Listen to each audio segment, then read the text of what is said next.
dua partai yang kemudian bergejolak terakhir. PKB yang keluar dari KIM, kemudian Demokrat yang sekarang lagi masuk, bicara soal tadi barusan yang Anda singgung soal kesetiaan itu.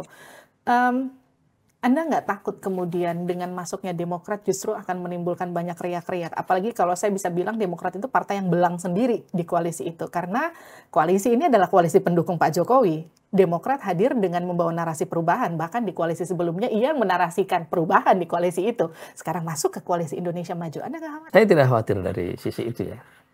Karena kemarin juga Pak SBY menyampaikan satu hal di Hambali ya, menurut saya humble ya. Bahwa penerimaan dalam koalisi ini menyelamatkan mereka gitu loh. Menyelamatkan posisi Partai Demokrat gitu ya.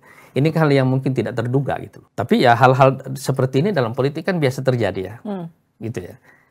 Dan menurut saya secara narasi sebenarnya kan Demokrat ini kan juga sudah mendukung Prabowo juga di sebelum-sebelumnya kan.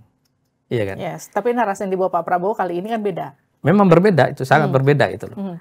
Jadi memang akan ada banyak kejutan seperti yang saya selalu katakan. Kejutannya di sini adalah yang datang dan pergi ini. Yes. Iya kan?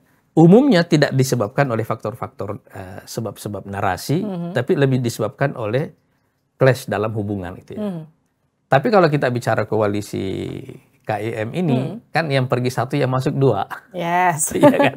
Tapi Anda yakin nggak koalisi ini akan kemudian bisa solid sampai kemudian Pilpres Nah, begini Mbak, ini pertanyaan menarik ya.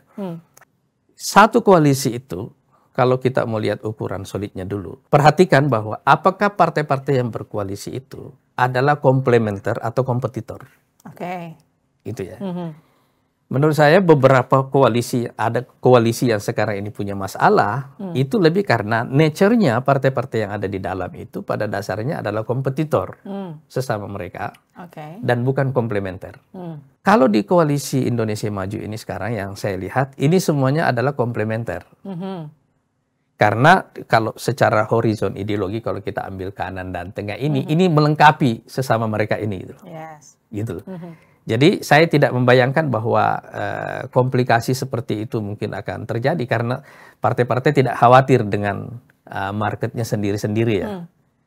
Misalnya Gerindra tidak khawatir dengan Demokrat, tidak khawatir dengan Golkar. Ada pertemuan di tengah, tetapi size tengah kan juga gede banget di Indonesia ya, besar sekali gitu. Jadi dari sisi itu karena kita komplementer, lebih gampang menyatukannya gitu loh.